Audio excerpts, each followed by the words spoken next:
창조를 위한 혁명적인 사회와 그 적들, 나는 이거를 모방의 시대는 김영삼까지 끝났다고 봐요. 그 이후에는 전환의 시대에 들어섰어요. 김대중 노무현 시대에. 그런데 다 전환하지 못했어요. 그래서 창조의 시대에 들어갔지만 어떻게 해야 되느냐. 전환을 함께 하면서 같이 했어야 돼요. 이명박은 뒤로 돌렸죠. 4대 강을 팠어요. 박근혜도 뒤로 돌렸어요. 최순실이라는 이건 뭐 무속도 아닌 것이 무속인 것이 뭐 이상한 오방랑이니 무슨 뭐니. 문재인은 멋들어지게 단군 일의 최대의 성군인 것처럼 있어빌리티를 만들어냈지 아무것도 개혁하지 않았어요. 그 뒤로 돌렸죠. 결국은 윤석열 같은 흐바리를 대통령으로 넘겨주고 자기는 물러났어요. 아무것도 안 한 애들이란 말이에요. 얘네들. 이명박, 박근혜, 문재인, 윤석열. 그래서 나는 20년을 잃어버린 20년이라 보는 거예요. 여기서 우리에게 필요한 것은 아까 얘기했던 개념화 기술이 필요하고 추상화 기술이 필요하고 그것은 상상력이 필요하고 이 모든 것을 한마디로 뭐라고 말했어? 이재명이 통찰력이라고 말했다고. 이 통찰력이 있을 때 비로소 창조의 시대가 우리에게 열린단 말이지. 그런데 이 정치인들이 이재명 수준의 통찰력을 가지고 있는 애들이 거의 없다는 거야 지금.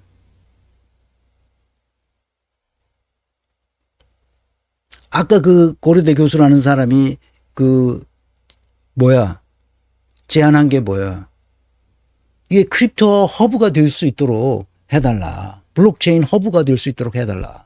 그래서 그 스위스 가면 쭈크주에 그 쭈크시가 있는데 그 쭈크 호수의 그 호수변에 있는 도시 쭈크주의 그 주된 도시가 쭈크인데 거기에 가면 크립토 밸리가 있어요. 세계인들이 거기 그 크립토 스페이스에서 일하는 사람들이 거기다 재단을 세워놓고 거기서 일을 한단 말이야. 이 지구에 크립토 밸리라는 것을 최초로 만든 게 바로 스위스 사람들이에요. 우린 왜 그렇게 못하냐 이거야. 그래서 이 적들이 뭐냐. 크립토 스페이스에 일한다는 것은 곧 막스 베버가 100년 전에 얘기했던 조직 설계의 기본 원리 분화, 개인화, 합리화 시키는 것에 바로 소프트웨어가 그 엔지니어들에 의해서 만들어졌다는 거야. 놀랍게도. 그래서 분권화 자율성 네트워크를 70여 년 동안 했더니 어떻게 됐나. 4차 산업혁명이 독일에서 일어나고 그래서 다시 새로운 조직 설계 원리로 자주성, 상호운용성, 지속 가능성이라는 원리로 조직을 설계해야 되겠다 이렇게 생각한 거란 말이죠. 독일 사람들이. 그래서 우리도 분권화 자율성 네트워크조차 우리는 아직 안 되고 있으니 이걸 빨리 해자. 내가 주장하는 건 그거예요. 그래서 블록체인 기술과 암호화폐로 얼마든지 이것을 만들어 나갈 수가 있다. 그게 바로 실용적 의미야. 블록체인과 암호화폐가 우리에게 주는 의미가 바로 이거라고. 조직 설계를 분권화 자율성 네트워크로 만들어 갈 수 있다. 그러면 복지국가가 대동사회가 된다. 너무 당연한 거야 이게. 그래서 혁명적인 변화를 가져오도록 하자. 그런데 이게 왜 안 되느냐. 정치인과 고위 공직자들의 무지와 무능 때문에 안 되고 있다는 거야 지금. 정치인들이 몰라. 이재명이 말한 것처럼 그런 통찰력을 가지고 이 세계를 블록체인과 암호화폐가 어떤 의미가 있는지를 알아야 될 거 아니야. 그래야 말이 통하지. 이런 망언 퍼레이드를 듣고 있으면 사람들이 저런 지식인들이 저렇게 영향력 있는 사람들이 저런 망언을 하고 있으니까 그 망언을 망언으로 보는 게 아니라 저걸 진실로 따라야 된다고 생각하니까 이게 나 같은 사람이 보기에는 미치겠는 거지. 지난 금융위원 했던 놈들, 금융위원장 했던 놈들 봐. 누구야? 은성수 같은 놈. 그 다음에 또 누구였더라? 얘 있어. 지금 김주현이거든? 김주현인가. 완전히 완전히 무능이야. 아무것도 몰라. 그거 다 모피아들이거든. 다 기재부 출신들이야, 다. 아무 생각이 없어. 아무 생각 없어. 그 로비만 받아. 아유, 이런 등신 같은 놈들을 앉혀놓고 국가가 제대로 운영되겠냐고. 내가 그래서 암호화폐의 실용적 의미는 스위스 금융감독청, 그 핀마라고 그러는데 그 연방 금융감독 당국이라고 부르기도 하고 그래요. 핀마라고 그러는데 세 개로 만들었어요. 페이먼트 토큰, 에셋 토큰, 이건 시큐리티 토큰이라고도 하죠. 증권적 성격이 있는 경우에는 시큐리티 토큰이고 지불 수단으로 사용할 목적으로 있는 건 페이먼트 토큰이에요. 그 다음에 여러 가지 소유권이나 의사표시, 스마트 컨트랙을 하기 위한 여러 토큰들이 있잖아요. 그런 건 다 유틸리티 토큰이에요. 이 세 종류로 토큰을, 코인을 다 이렇게 정의를 내려가지고 그것에 따라서 규제할 수 있도록 만드는 거예요. 우리가 토큰을 만들 때 이 세 가지 이외에는 없어. 이 세 가지의 어떤 것으로 만드는 거야. 어떤 걸 위해서 만드는 거지.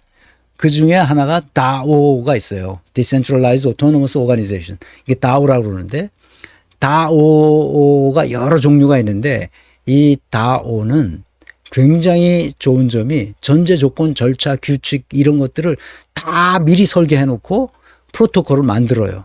그리고 블록체인 기술을 이용해서 DAO를 만드는 거죠. 거기에 다 참여할 수 있도록 투자할 수 있도록 받아들여 가지고 자금을 조달합니다. 그리고 이익 배분도 사전에 약속한 그대로 그냥 자동으로 배분되게 하죠. 그래서 어떻게 할 것인지는 합의에 의해서 이미 설계된 대로 합니다. 스마트 컨트랙을 실행하는 거죠. 스마트 컨트랙이라는 게 바로 그걸 말하는 거예요. 그러면 이미 사전에 다 결정이 됐기 때문에 문제가 될 게 하나도 없어요. 그래서 이 DAO 또 블록체인에 의한 스마트 컨트랙을 할 수 있으려면 반드시 뭐가 있어야 되냐면 결정 가능성이 있는 것이라야 돼. 결정 가능성이 없어. 결정 가능성이 없는 거 많잖아요. 우리 사회에서. 예를 들어서 내가 담배를 피울까 말까 이렇게 고민하는 사람 있죠. 평생 나는 담배를 피워본 적이 없지만 그런 고민을 하는 사람들이 있어. 그 친척 중에도 보면. 담배 끊으라고 그렇게 그랬는데도 못 끊어. 결정 가능성이 없어. 담배를 끊었다가 도저히 못 참고 몇 달 만에 다시 피워. 그럼 결정 가능성이 없는 거지. 그럼 결정 가능성이 있는, decidability가 있는 그런 사건들은 전부 다 스마트 컨트랙을 할 수가 있어요. 그러니까 마음 놓고 내가 합의한 대로 될 거니까. 아시겠죠? 그래서 이 DAO는 여러 종류가 있는데 그 프로토콜 DAO, 유니스왑은 유니스왑 이거 다 설명하려면 시간이 많이 가는데, 그러니까 이 거래소에서 자동화된 그 거래소에서 자동으로 내가 이제 암호화폐를 뭘 살려고 그래요. 그러면 시장이 조성돼야 될 거 아니야. 그걸 파는 사람이 있어야 될 거 아니야. 그러니까 그 자동으로 마켓 메이커 역할을 할 수 있도록 유니스왑 프로그램에서 프로토콜이 만들어줘요. 유니스왑이 그걸 만들어줘요.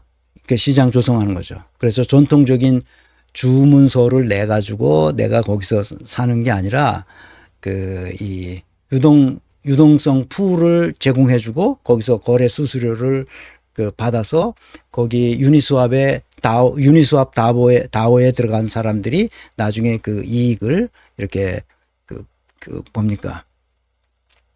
이익을 배분받는 방식이에요. 그러니까 유니스왑은 중앙기관에서 누군가 이게 개입하는 게 아니라 그 시스템 자체가 자체의 논리로 그 프로토콜에 의해서 돌아갈 수 있도록 만든 거죠. 그 다음에 이제 뭐 인베스트먼트 다오 같은데 예를 들면 이 다오가 굉장히 많습니다. 지금 서양에서는 다오가, 우리나라에서는 지금 이게 이 돈을 모집하는 걸 다 금지시켜 놔가지고 이게 없는데, 그 메타카르텔 벤처라고 MCB라는 다오도 있어요. 이건 단순히 자금을 모으는 데 그치지 않고 투자한 프로젝트가 성공적으로 벤처 캐피탈 구실을 하는 거예요. 성공에 성장해 갈 수 있도록 멘토링도 해주고 네트워킹도 이렇게 솔선해주고 전략적인 지원 업무도 하고 그래서 투자를 성공할 수 있도록 만들어주는 그런 거죠. 그 다음에 컬렉터 다오라는 것은 이제 이게 뭐라고 발려요? 플리-SR 다오인데, 플리-SR 다오 이것은 그 희귀한 디지털 작품들을 사들이는 거예요. 이게 컬렉터 다오니까 그걸 적당한 가격에 사들여서 또 귀한 여러 가지 물품들 같은 걸 사들이는 거죠. 예를 들어서 뭐 NFT 같은 거 아주 귀한 NFT 같은 건 비싸잖아요. 그런 걸 사들여서 모으는 거예요. 그래서 나중에 이문이 나면 그것을 거기에 그 컬렉터 다오에 참여한 구성원들에게 이제 이익을 배분해 주는 그런 방식으로 합니다. 이 프로토콜이 다 돼 있기 때문에 이 구성원들이 합의에 의해서 의사결정, 그 예술품을 살 것인가 말 것인가를 그 구성원들이 합의에 의해서 결정하는 거예요. 그러니까 중앙에 누가 없어요. 사자 말자 결정하는 주체가 구성원들이라는 거예요. 그러니까 이런 그 수많은 다오들이 여러분 찾아보시면 다 나옵니다. 그래서 이 다오를 결성하는 장점은 주식회사와 완전히 달라요. 이게 무슨 이 자금을 모으는 것부터 다 민주적이다는 걸, 그리고 수평적 네트워크로 만들어 간다는 것이고, 시스템 전체에 어떤 것도 숨김없이 다 공유된다는 것이고, 그 효율성이라는 거예요. 군더더기가 없어. 이미 다 프로그래밍 돼 있는 프로토콜에 의해서 결정되는 것이기 때문에, 자동으로 결정되는 것이기 때문에 위험성이 없죠. 군더더기가 없죠. 사람 모여서 뭐 시시비비를 가리고 이럴 필요가 전혀 없는 거예요. 그러니까 나중에 이익이 나면 공정하게 배분되죠. 주인이 없어요. 주인이 누구냐? 거기 다오에 참여한 구성원들이죠. 자, 그러면 이제 스위스에서 이게 가장 빠르게 크립토 스페이스에서 진출해가지고 공무원들이 쫙 이거를 세계적으로 다 제압한 나라가 누구냐? 스위스예요. 스위스 연방금융당국 핀마라고 하죠. 그래서 허용한 크립토 뱅크가 그 850만 밖에 안 되는 인구에 2개의 크립토 뱅크를 허용했습니다. 세바 뱅크가 2019년 8월에 허가를 받았어요. 크립토 뱅크입니다, 이게. 근데 이게 스웨덴에 있는 그 SEB 뱅크, SEB 뱅크, SEB 뱅크하고 이름이 헷갈려. 유럽 사람들이. 그래서 할 수 없이 스위스에서 그 SEB 뱅크는 스웨덴에 있는 게 오래된 거고 이거는 나중에 허가받은 거니까 그래서 리브랜딩을 했습니다. 그 작년 11월에. 그래서 아미나로 이름을 바꿨어요. 아미나를. 찾아보면 다 들어가면 어떤 업무를 수행한다는 게 다 크립토 세계에서 하는 겁니다. 그리고 시그넘이라는 은행을 허가했습니다. 그 세바 은행하고 시그넘하고 하나만 하면 독점이 되니까 그 2개로 일단 시작을 했고 지금 현재 그 허가를 해달라고 신청한 업체가 몇 개 더 있다고 그래요. 그런데 이 시그넘이나 이 아미나나 어떤 비즈니스를 하냐 이 사람들이. 아미나는 내가 알기로 그 츠쿠주에 있어요. 그다음에 시그넘은 쥐리히에 있습니다. 이게 반대로 돼 있나? 하여간 모르겠어요. 근데 그 츠쿠주는 정말 다시 한번 거기를 찾아가고 싶을 정도로 아름다운 도시고 호숫가에 거기를 언젠가 한번 다시 가야 됩니다. 저도. 스위스는 뭐 언제 가더라도 아름다운 나라죠. 어쨌든 그래서 여기서 어떤 비즈니스를 하냐? 그 크립토 커런시를 그러니까 암호화폐를 보관해 주는 서비스를 하고요. 대출 서비스도 해줍니다. 그 다음에 투자하거나 거래하는 거, 암호화폐를 거래하는 서비스도 그 은행에서 해주고요. 그 다음에 정보 제공도 하고 컨설팅 서비스도 해줍니다. 그 다음에 디지털 자산 관련 금융 서비스도 똑같이 합니다. 그러니까 은행들이 하는 것을 암호화폐 세계에서 똑같이 하는 거예요. 앞으로